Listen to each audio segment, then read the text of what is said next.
Hello students, आपका स्वागत है हमारे यूट्यूब चैनल स्माइल विद एजुकान। देखिए बच्चों, कल हमने आपको क्या पढ़ाया था? राइट ऑर्डर ऑफ प्रोनाउन, यानी प्रोनाउन का सही प्रयोग, जिसमें हमने 17 रूल आपको पढ़ा दिए थे। तो थोड़ा सा बिलिंगुअल क्लासेस है हमारी, that's why I started in the English language that I taught you 70 rules about right use of pronoun.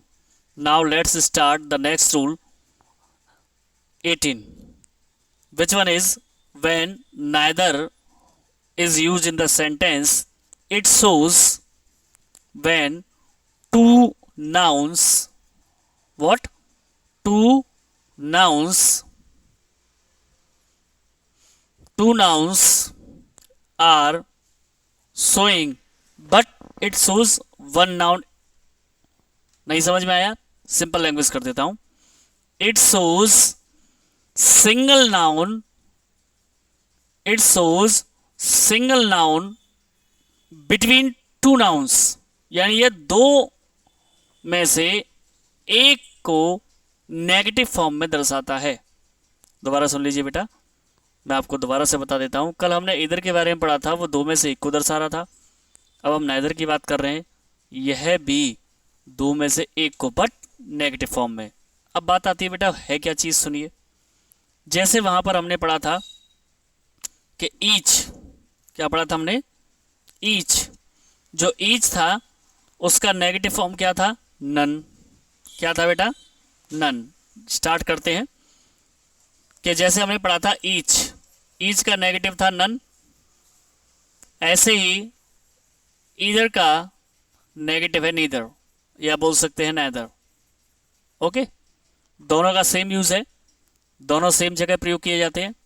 I mean to say that कि both each and either, okay, इनका ये नेगेटिव है। समझ में आया? चलिए, मेरा थोड़ा आवाज़ आपको आज ऐसा ही लग रहा होगा, एनर्जी भी ऐसी लग रही होगी लो। I know very well there is some problem, but no tension, हम आपके साथ हैं, अब आप हमारे साथ हैं। चलिए स्टार्ट करते हैं। देखिए बच्चों, नाइदर, नाइदर जो होता है दो में से एक नहीं है, नेगेटिव फॉर्म में दर्शाता है। बस आपको ध्यान रखना है कि नाइदर आइदर दोनों का दो में से एक को दर्शाता है। बस ये इसका नेगेटिव है, किसका? इधर का। तो यहाँ पर देखते हैं, जैसे लिख रहा है 2 पेन्स और यहाँ पर 3 pens. Which one is correct बेटा? First one.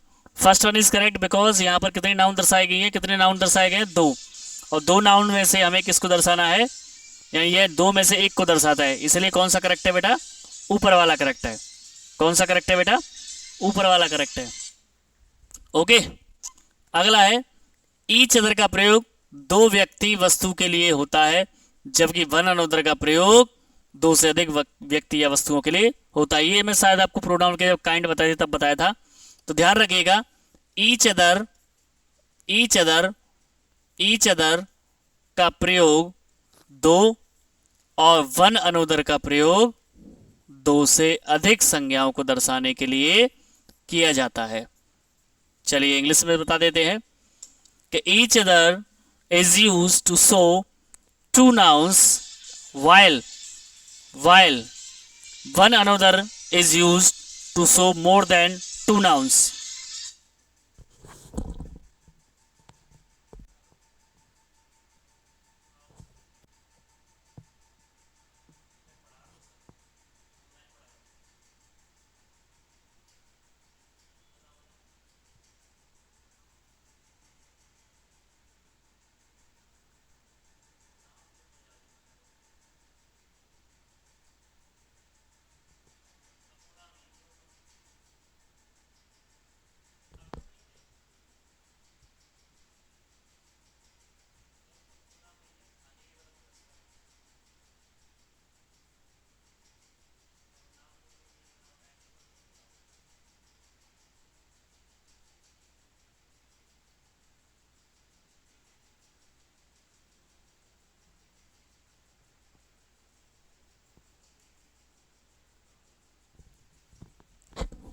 सॉरी बच्चों, एक अर्जेंट कॉल था जिसकी वजह से। चलिए स्टार्ट करते हैं कि ईच अदर, यानी ईच अदर दो संज्ञाओं के लिए और वन अनदर दो से अधिक संज्ञाओं के लिए यूज किया जाता है।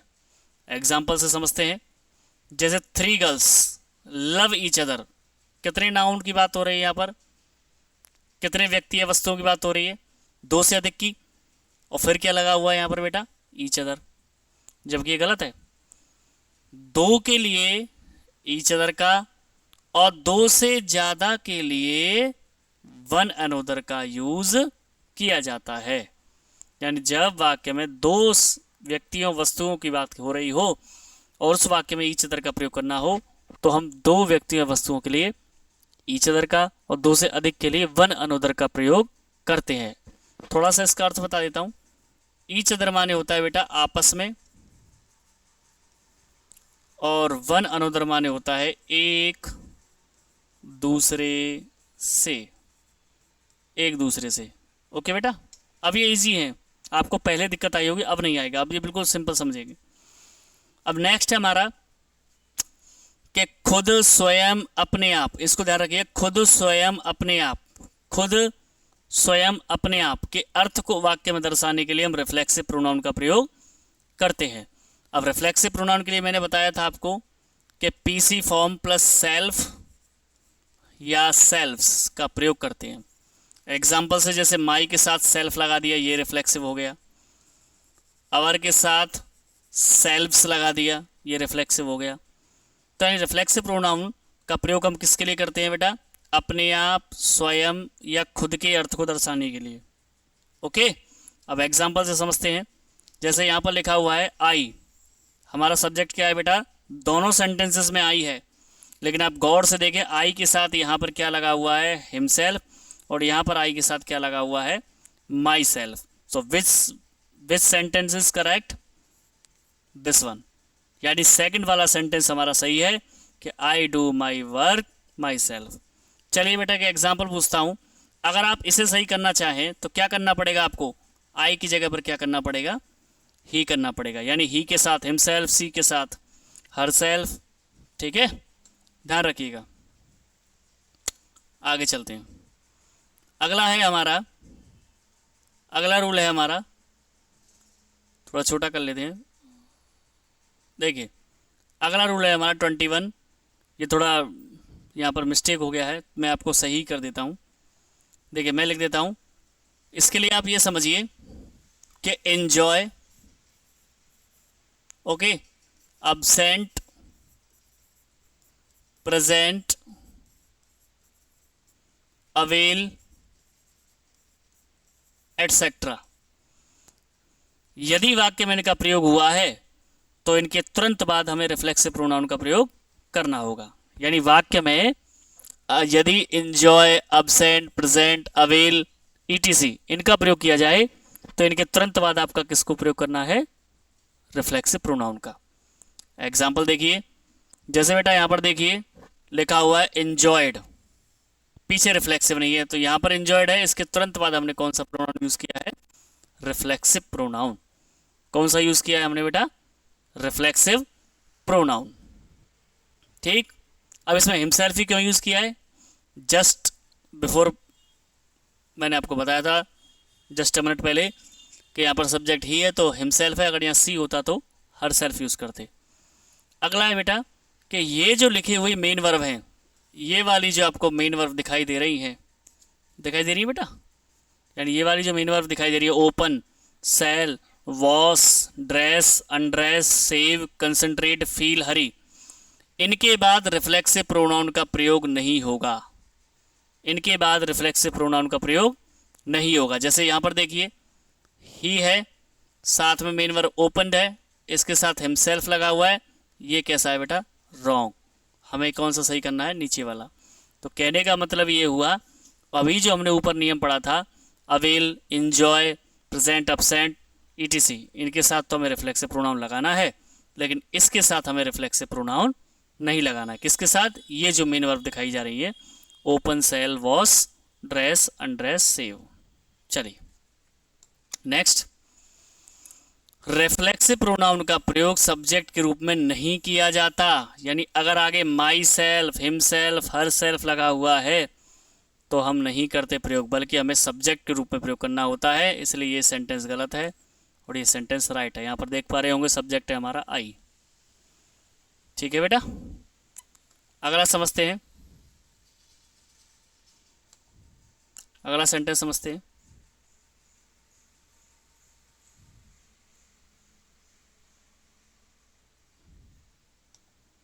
अगला सेंटेंस है बेटा हमारा कि जब रिफ्लेक्सिव प्रोनाउन का प्रयोग, किसका, जब रिफ्लेक्सिव प्रोनाउन का प्रयोग सब्जेक्ट के बाद किया जाता है तो वो एम्पैथिक प्रोनाउन कहलाता है। जब रिफ्लेक्सिव प्रोनाउन का प्रयोग सब्जेक्ट के बाद किया जाता है तो वो क्या कहलाता है बेटा, एम्पैथिक प्रोनाउन कहलाता है। ठीक है, चलिए जैसे मैं आपको एग्जांपल से समझा देता हूँ कि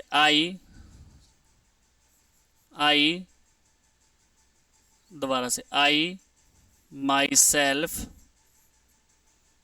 डू माई वर्क, मैं अपना काम स्वयं करता हूँ, मैं अपना काम स्वयं करता हूँ।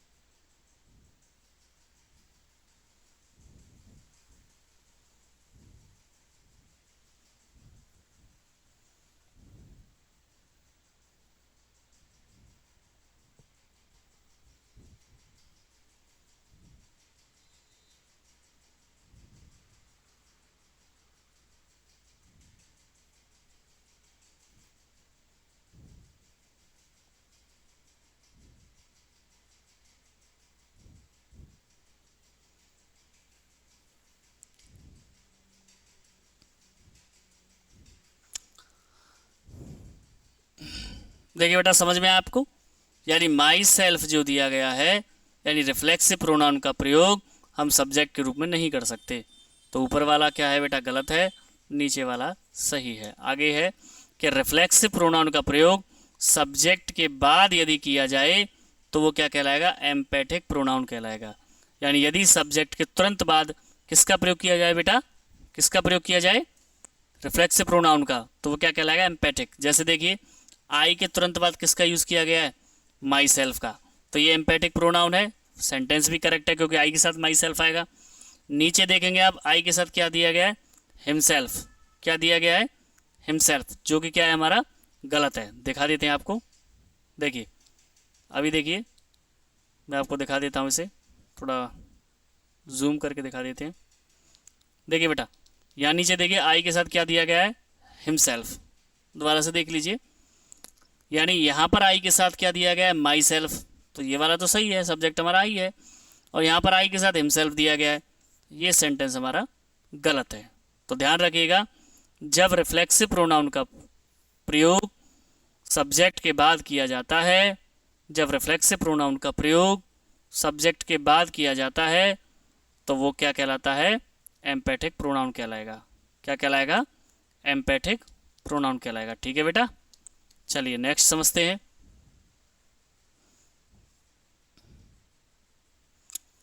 अगला है 25, इसको समझते हैं। 25 रूल को समझते हैं। ये क्या कह रहा है कि दिस का प्रयोग नज़दीक की सिंगुलर संज्ञा के लिए, दिस का प्रयोग नज़दीक की सिंगुलर के लिए, और दैट का प्रयोग भी सिंगुलर के लिए लेकिन दूर की। बस इतना समझिए, मैं आपको शॉर्ट में कर देता हूँ दोनों रूल को, कि दिस और दैट दोनों का प्रयोग नियर की ऑब्जेक्ट को दर्शाने के लिए होगा, यानी पास की वस्तुओं को दर्शाने के लिए प्रयोग किया जाएगा। बस प्रयोग किस में किया जाएगा, सिंगुलर के साथ। ओके, और नीचे जो 26 वाला रूल है ये क्या बता रहा है कि दीज और दोज, इनका प्रयोग किया जाएगा। यानी मैं यहाँ लिख देता हूँ आपके लिए कि दीज और दोज का प्रयोग किसके साथ किया जाएगा बेटा, दोबारा समझ लेते हैं, दोबारा बताता हूँ। देखिए बेटा, दिस का प्रयोग और दैट के प्रयोग में एक ही अंतर है। क्या, दिस का प्रयोग नज़दीक की वस्तुओं के लिए किया जाता है और दैट का प्रयोग पास की वस्तुओं को, और दैट का प्रयोग दूर की वस्तुओं को दर्शाने में किया जाता है। दिस का प्रयोग नज़दीक की वस्तुओं के लिए दर्शाने को और दैट का दूर की वस्तुओं को, लेकिन दोनों प्रयोग किए जाएंगे सिंगुलर में। दोनों किस में प्रयोग किए जाएंगे, सिंगुलर में। दोबारा सुन लीजिए, दिस का नज़दीक की वस्तु को दर्शाने के लिए और दैट का दूर की वस्तु को दर्शाने के लिए, लेकिन होगा सिंगुलर में। इसी प्रकार से दीज का समझ लीजिए, दीज और दोज का, क्या दीज का प्रयोग किया जाता है नज़दीक की वस्तुओं को दर्शाने में, दोज का प्रयोग किया जाता है दूर की वस्तुओं को दर्शाने में। ठीक है, ये दोनों होंगे प्रयोग प्लूरल में, यानी प्लूरल संज्ञा को दर्शाने के लिए। ठीक है बेटा, आप चेक करते हैं। देखिए, दीज के साथ लगा हुआ है बुक्स और दोज के साथ लगा हुआ है बुक, तो ये तो बेटा SCN है और ये हमारा PCN है। तो आप समझ पा रहे होंगे दीज के साथ PCN आना चाहिए, इसलिए ये वाला सही है। अब इसमें देखिए, दिस इसके साथ बेटा PCN है और इसके साथ बेटा केवल SCN है, तो दिस के साथ SCN ही आता है, इसलिए ये वाला सही है और ये वाला गलत है। तो आपको SCN और PCN का विशेष ध्यान रखना है इसमें। अगला ये भी सरल है रूल कि everybody, everyone, somebody, someone, nobody, यानी ये सारे जो हमारे इंडेफिनिट प्रोनाउन हैं। कौन से प्रोनाउन है बेटा? इंडेफिनिट जो प्रोनाउन है, ध्यान रखिएगा, इंडेफिनिट जो प्रोनाउन है, ठीक है, जिनके पीछे, अब मैं इसको शॉर्ट कर देता हूँ, ऐसे तो आप कंफ्यूज हो जाएंगे। ऐसे समझिए कि बडी जिसके पीछे हो और वन जिसके पीछे लगा हुआ हो, उनके साथ आप हिज या हर का प्रयोग करेंगे। ठीक है, यानी जैसे एग्जाम्पल से समझिए कि मैंने लिखा एवरी, ये हमारा डिस्ट्रीब्यूटिव प्रोनाउन है, लेकिन इसके पीछे बड़ी लगा दिया। अब इसमें क्या करेंगे आप? अपना अपनी अपनी की इंग्लिश जब लगाते हैं तो इसमें हिज या हर का प्रयोग करेंगे। इसको इंग्लिश ग्रामर में बोले तो पजेसिव एडजेक्टिव के रूप में बड़ी और वन लग रहा हो किसी भी प्रोनाउन के पीछे, तो आप उसमें किसका प्रयोग करेंगे? हिज या हर का। दूसरा इसमें समझने की चीज़ है कि यदि डिस्ट्रीब्यूटिव प्रोनाउन के पीछे थिंग लग रहा हो, जैसे एवरीथिंग, समथिंग, नथिंग, तो आप किसका यूज़ करेंगे? पजेसिव एडजेक्टिव के रूप में इट्स का प्रयोग करेंगे। किसका प्रयोग करेंगे? इट्स का। इसी में एक नियम और मैं बता देता हूँ कि वन अगर सब्जेक्ट के रूप में है तो पजेसिव एडजेक्टिव में वंस का प्रयोग होगा। ठीक, तो दोबारा रिपीट कर देते हैं कि यदि किसी भी प्रोनाउन के पीछे बड़ी या वन लगा हुआ है तो हिज या हर आएगा पजेसिव एडजेक्टिव में। अगर मान लीजिए किसी भी प्रोनाउन के साथ थिंग लिखा हुआ है, समथिंग, नथिंग, ऐसे, तो आप पजेसिव एडजेक्टिव में इट्स का प्रयोग करेंगे और वन के साथ वंस का प्रयोग करेंगे। तो इसी आधार पर चेक आउट करते हैं सेंटेंस को। यहाँ पर लिखा हुआ है एवरीबडी, तो आप बताइए यहाँ इट्स आएगा या हिज या हर आएगा? हाँ, इसलिए ये वाला गलत है, दूसरे वाला सही है। नहीं, ये भी गलत है। इसमें क्या गलती है कि यहाँ पर थिंग आ गया है, यहाँ पर हिज लगा हुआ है। हमने बताया था कि थिंग आने पर आपके साथ यानी पजेसिव एडजेक्टिव में इट्स आना चाहिए और बड़ी आने के साथ क्या आना चाहिए? हिज या हर आना चाहिए। उस आधार पर आप देखें, यहाँ एवरी बड़ी लिखा हुआ है और यहाँ हिज लिखा हुआ है, इस आधार पर ये सही है। और यहाँ पर एवरीथिंग लिखा हुआ है, यहाँ इट्स लगा हुआ है पजेसिव एडजेक्टिव में, ये वाला सही है। तो हमारे लास्ट वाले जो दोनों हैं वो बिल्कुल करेक्ट सेंटेंस है। ठीक है बेटा, नेक्स्ट रूल समझते हैं। 28, यानी वन के लिए वंस का प्रयोग पजेसिव एडजेक्टिव में किया जाता है। अभी समझाया था कि यदि किसी वाक्य में सब्जेक्ट रूप में वन दिया गया है, यदि किसी वाक्य में वन दिया गया है तो पजेसिव एडजेक्टिव में वंस का प्रयोग होगा। तो ये नीचे वाला सही है, इसमें सब्जेक्ट वन है, पजेसिव एडजेक्टिव में वंस का प्रयोग होगा। अगला है हु का प्रयोग। हु का प्रयोग एनसी के प्रोनाउन को दर्शाने के लिए किया जाता है। इसके बाद क्रिया का प्रयोग निश्चित होता है। कैसे? यानी हु जो होता है वो सब्जेक्ट के बारे में बात करता है। जैसे व्यक्ति, हुम इज स्टैंडिंग, गलत है। व्यक्ति जो खड़ा है वो मेरे अंकल हैं, यानी जो अंकल हैं, दोबारा समझिए, जो अंकल हैं वही खड़े हैं। तो सब्जेक्ट की बात कर रहा है, इसलिए यहां पर क्या लगा हुआ है? हु लगा हुआ है। ठीक है, और हु का सब्जेक्ट यानी हु का काम है सब्जेक्ट को दर्शाना और हुम का काम है ऑब्जेक्ट को दर्शाना। अब यहां पर देखते हैं, यानी this is the Lord Krishna, ये भगवान कृष्ण है। हु आई वर्शिप, गलत, ये भगवान कृष्ण है जिसकी मैं पूजा करता हूं। ये सर से ऊपर से निकल गया होगा आपके, मैं ऐसे समझाता हूं। ये बताइए इसमें जो अंकल हैं वही खड़े हैं, तो सब्जेक्ट यही है और यही वो आदमी है कि नहीं? इसलिए इसमें हु प्रोनाउन करेक्ट है। अब यहां पर देखिए, जिस भगवान की हम पूजा कर रहे हैं, ठीक है, जिस भगवान की हम पूजा कर रहे हैं, तो पूजा करने वाले तो हमें ना, तो हम तो यहाँ पर हैं ही, बात किसकी कर रहे हैं हम, लॉर्ड कृष्णा की, यानी ऑब्जेक्ट की बात कर रहे हैं, इसलिए हुम सही है। तो ऑब्जेक्ट को दर्शाने के लिए हुम और सब्जेक्ट को दर्शाने के लिए हु का यूज किया जाता है प्रोनाउन में, रिलेटिव में, वो भी कौन से में, रिलेटिव प्रोनाउन में। अब है हमारा 31 कि विच का प्रयोग जानवरों और निर्जीव वस्तुओं के लिए नॉमिनेटिव और ऑब्जेक्टिव केस के प्रोनाउन के रूप में होता है। ये इजी है, यानी जब हम जानवरों या निर्जीव वस्तुओं की बात करें तो अब विच का प्रयोग करेंगे। जैसे the dog which is black is mine, यानी कुत्ता जो काला है वो मेरा है। तो ये वाला सही है, दोनों गलत है, क्योंकि देखिए इसमें हु आया है, हुम आया है, दोनों प्रयोग नहीं होंगे, ठीक है, क्योंकि ये सजीवों के लिए भी ज्यादातर प्रयोग किए जाते हैं। अगला है एंड से जोड़कर दो एंसीडेंट्स। एंसीडेंट्स क्या होता है बेटा, लगातार दो सब्जेक्ट का आना एक वाक्य में। जैसे इसमें आ रहा है the man his dog, the man his dog, लगातार आ रहे हैं। इस कंडीशन में क्या होगा कि यदि वो जानवर की बात करे, चाहे वो मनुष्य की बात करे, चाहे वो व्यक्ति की बात करे, आपको हमेशा दैट ही लगाना है। क्या लगाना है बेटा, दैट लगाना है।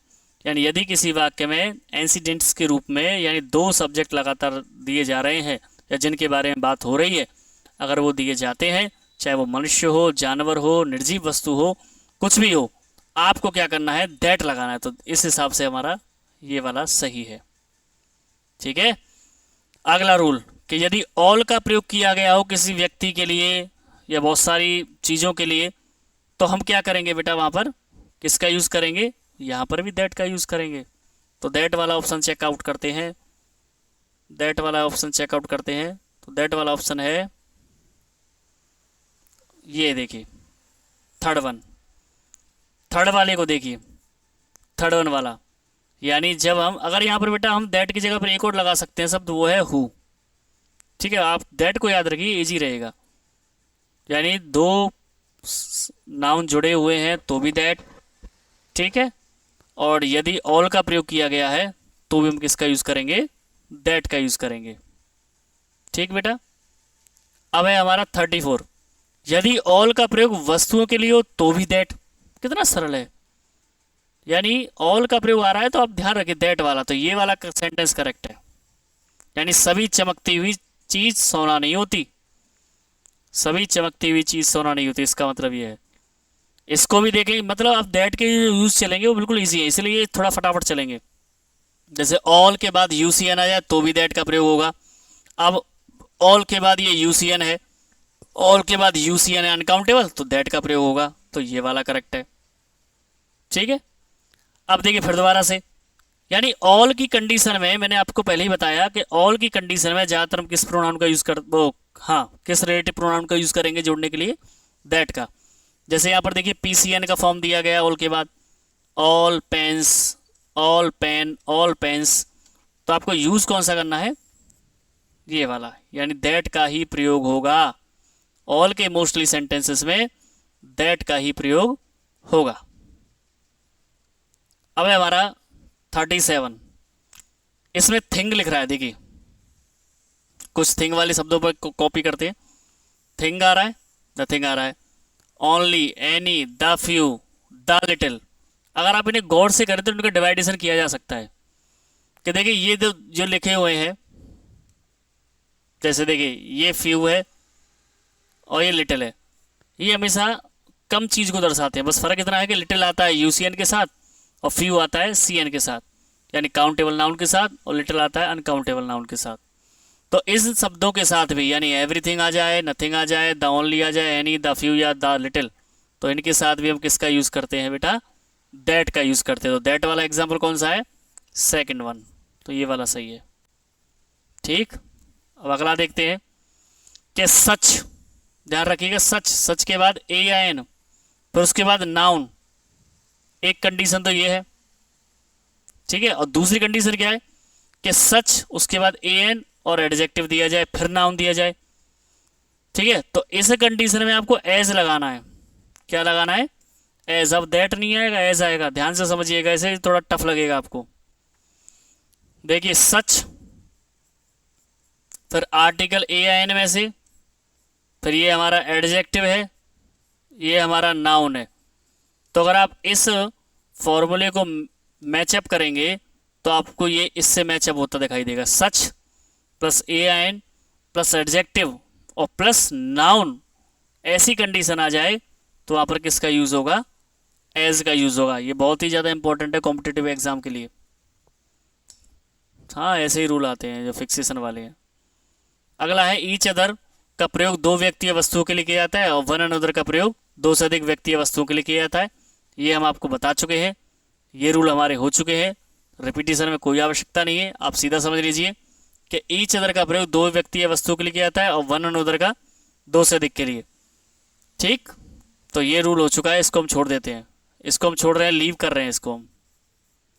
ठीक है, अगला कि यदि किसी वाक्य में तीनों पर्सन एक साथ आ जाएं, सेकंड, थर्ड और फर्स्ट, सेकंड, थर्ड और फर्स्ट अगर तीनों पर्सन एक साथ आ जाए तो आपको बेटा क्या लगाना है? ध्यान रखिएगा, पॉसेसिव केस में अवर लगाना है। अब आप ये बात नहीं समझ पाए होंगे सर ये है क्या? सुनिए, आई के साथ आप मेरा, मेरी, अपना, अपनी के लिए क्या लगाते हैं? ही के साथ क्या लगाते हैं? सी के साथ क्या लगाते हैं? हर।